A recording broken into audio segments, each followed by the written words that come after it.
सारथीच्या माध्यमातून स्पर्धा परीक्षांमध्ये करिअर करू इच्छिणाऱ्या युवकांना, विद्यार्थ्यांना मार्गदर्शन करणारा एक महत्त्वपूर्ण गट स्थापन करण्यात आला होता. या गटात अनेक मान्यवर लोक आहेत. त्यामध्ये ज्येष्ठ विचारवंत अविनाश धर्माधिकारी यांचाही समावेश आहे.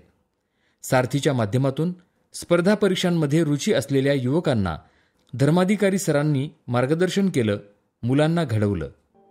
धर्माधिकारी सरांचे सारथीच्या संदर्भातील अनुभव कसे होते, त्यांनी आयुष्यामध्ये अशा अनेक विद्यार्थ्यांना घडवण्यासाठी घेतलेला पुढाकार, या संदर्भात त्यांचा अनुभव नेमका कसा होता, त्याविषयी धर्माधिकारी सर यांच्याशी साधलेला हा संवाद. मला या गोष्टीचा अतिशय आनंद आहे की सारथीसारख्या महत्त्वपूर्ण प्रकल्पात मला काम करण्याची संधी मिळाली.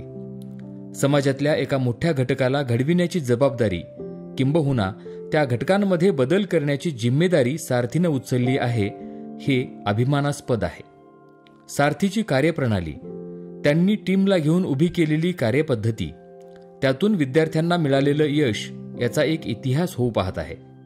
सामाजिक दृष्टिकोनातून त्या पदावर असलेल्या युवकांचं योगदान हे अत्यंत महत्त्वाचं आहे. एक विद्यार्थी मोठ्या पदावर गेला तर निश्चितच तो देशाच्या उन्नतीसाठी आणि विकासासाठी उपयोगाला येतो. तसंच काहीसं काम सारथीच्या माध्यमातून हजारो विद्यार्थ्यांच्या बाबतीत झालेलं आहे. या सगळ्या उपक्रमांमध्ये आणि सारथीच्या सामाजिक कार्यामध्ये मला सहभागी होता आलं, याचा मला मनापासून आनंद आहे. माझी मनापासून इच्छा होती की मी देशासाठी एक कार्यकर्ता म्हणून भारत मातेची सेवा करायची. यासाठी मी वयाची 16 वर्षे पूर्ण केल्यानंतर एक कार्यकर्ता म्हणून सगळीकडे फिरलो, आंदोलनं केली, वेगवेगळ्या विषयांवर काम केलं. हे सगळं काम करत असताना 1975 ते 86 या दरम्यान एक गोष्ट माझ्या लक्षात आली की प्रशासनाची ताकद फार मोठी आहे. या ताकदीच्या आधारावर आपण हे जग बदलू शकतो. म्हणून मी IAS परीक्षेची तयारी केली आणि त्या परीक्षेमध्ये पास झालो. पुढं IAS झाल्यावर त्या ठिकाणी मोठ्या प्रमाणावर काम केलं.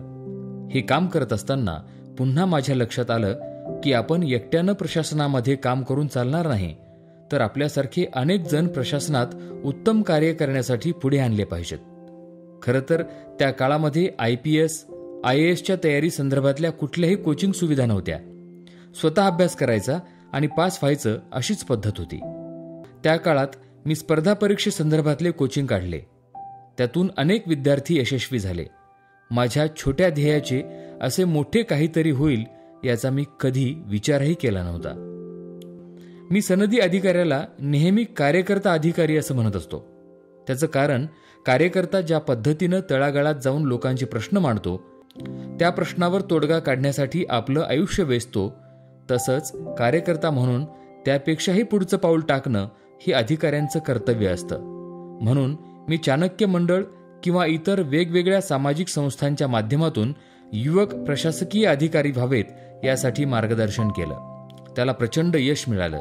अधिकारी जे काम करतो ती नोकरी नसते, तर ती सेवा असते. त्या सेवेसंदर्भात सगळे जागरूक राहणं अत्यंत आवश्यक आहे. मी 11 वर्षे देशभ्रमण केलं. एखाद्या कार्यकर्त्यासारखं सगळीकडे काम केलं. त्या काळात मला अस्वस्थ करणारे अनेक प्रश्न पडले. मी तेव्हा अस्वस्थ दशकाची डायरी या नावाचं पुस्तक लिहिलं. त्यात हे सगळे अनुभव मांडले आहेत. युवकांसाठी खूप मोठ्या प्रमाणावर इतरही लिखाण केलं. माझ्यातला कार्यकर्ता आणि माझ्यातला लेखक युवकांना जग जिंकण्याची प्रेरणा देत होता. पंजाब आणि काश्मीर या ठिकाणी वेगवेगळ्या आंदोलनांच्या आणि उपक्रमांच्या निमित्तानं मी फिरत राहिलो. तिथल्या भाषा शिकल्या, तिथल्या धार्मिक ग्रंथांचा अभ्यास केला. मला एक माहीत होतं, ते म्हणजे हा माझा देश आहे आणि तो एक संघ राहिला पाहिजे. सारथीच्या माध्यमातून राबवलेले उपक्रम हे देशसेवेचे उत्तम उदाहरण आहे. कुसुमाग्रजांची एक कविता आहे. त्या कवितेचा अर्थ सारथीच्या प्रत्येक कामात मला दिसतो. कारभारणीला घेऊन संगे सर आता लढतो आहे, पडकी भिंत बांधतो आहे, चिखल गाळ काढतो आहे, खिशाकडे हात जाताच हसत हसत उठला, पैसे नको सर जरा एकटेपणा वाटला, मोडून पडला संसार तरी मोडला नाही कणा, पाठीवरती हात ठेवून नुसतं लढ म्हणा. शेतकरी कष्टकरी वर्गातली ही मुलं अतिशय कर्तबगार आहेत.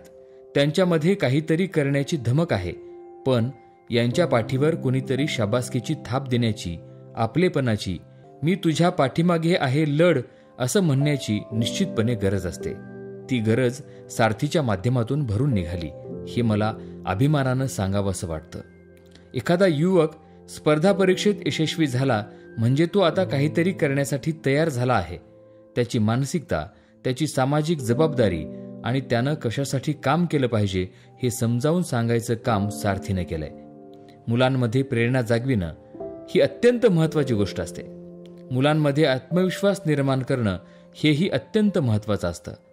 तो वेळोवेळी आत्मविश्वासाने ठासून भरला जाणं आवश्यक असतं. या सगळ्या विषयांना न्याय देण्यासाठी सारथीसारखा एक चांगला उपक्रम इतकं मोठं काम करू शकतो आणि त्याचा एक भाग मी होतो हे मला आनंदानं सांगावंसं वाटतं. मुलांनी आपल्यामध्ये चांगले गुण शोधायला पाहिजेत. अभ्यास, वाचन आणि त्याचबरोबर आपले छंदही जोपासले पाहिजेत. आपल्याला एक नॉलेजेबल सोसायटी निर्माण करायची आहे. त्यासाठी आपले प्रयत्न असले पाहिजेत. युवकांनी मार्कांचे गुलाम न होता मार्क्स त्याच्या पाठीमागे आले पाहिजेत. यासाठी प्रयत्नशील राहिलं पाहिजे. जीवनाचा पाया मजबूत होण्यासाठी संस्कार आणि वाचन अत्यंत महत्त्वाचं आहे. हल्ली ग्रामीण भागातील विद्यार्थी खूप मोठ्या प्रमाणावर स्पर्धा परीक्षांमध्ये यशस्वी होतात. त्यांच्यामागे त्यांचे अफाट परिश्रम आहेत. सारथीच्या माध्यमातून त्यांना खूप मोठे व्यासपीठ मिळालेले आहे. हेही महत्त्वाचे आहे. काळानुरूप ही मुलं बदलत आहेत, ही चांगली गोष्ट आहे. पण ज्यांना स्पर्धा परीक्षेच्या माध्यमातून प्रचंड यश मिळालेलं आहे, ते यश ते समाजासाठी उपयोगाला आणतात काय, हेही फार महत्त्वाचं आहे. समाजाकडून तुम्हाला सगळं काही मिळालेलं आहे, पण तुम्ही समाजासाठी काय करताय हे अत्यंत महत्त्वाचं आहे. तुम्ही मोठ्या हुद्द्यावर गेल्यावर तुम्हाला मान सन्मान सगळं काही मिळतं. तुम्ही जे ठरवताय तसं सगळं काही होतं. पण हे करत असताना तुम्ही सामाजिक बांधिलकी किती ठेवता हे फार महत्त्वाचं आहे. हीच शिकवण सारथीच्या माध्यमातून सातत्यानं दिलेली आहे. पैसा, स्थिरता, सामाजिक सन्मान आणि सत्ता हे 4 घटक तुम्ही एका पदावर गेल्यावर तुम्हाला आपोआप मिळतात. पण या 4 घटकांच्या माध्यमातून तुम्ही सामाजिक सेवा करता का? सामाजिक बांधिलकी तुमच्याकडे आहे का? हे फार महत्त्वाचं आहे. सगळ्यात महत्त्वाचं म्हणजे असा सामाजिक दृष्टिकोन तयार करण्यासाठी सारथीनं वारंवार पावलं उचलली आहेत. केवळ पैसा देऊन पुरत नाही, तर योगदान खूप महत्त्वाचं आहे. तसं योगदान सारथीचे व्यवस्थापकीय संचालक अशोक काकडे आणि त्यांच्या टीमनं दिलं आहे. एक कुटुंब म्हणून संपूर्ण सारथी परिवार एका स्नेहाच्या धाग्यात बांधला. सरकारी धोरण ठरते, खूप पैसा येतो, पण त्याची अंमलबजावणी करणारी बांधिलकीची टीम असणं आवश्यक आहे. ती टीम काकडे यांच्या अथक परिश्रमातून निर्माण झाली आहे. मी सरकारचे नक्की आभार मानेन, ज्यांनी सारथीसारखा उपक्रम राबवून पिढ्या घडविण्याचं काम पद्धतशीरपणे केलं आहे. मी काकडेंसह त्या प्रत्येकाचे आभार यासाठी मानेन की ज्यांनी संपूर्ण ताकदीनिशी सारथीचा उपक्रम जोरकसपणे राबविला. सारथीचे अनेक उपक्रम जास्तीत जास्त मुलांपर्यंत गेले पाहिजेत. यातून जास्तीत जास्त मुले पुढे आली पाहिजेत. जास्तीत जास्त युवकांनी सामाजिक उन्नती साधली पाहिजे. सारथीच्या आगामी सर्व उपक्रमात सोबत राहायला मला नक्की आवडेल.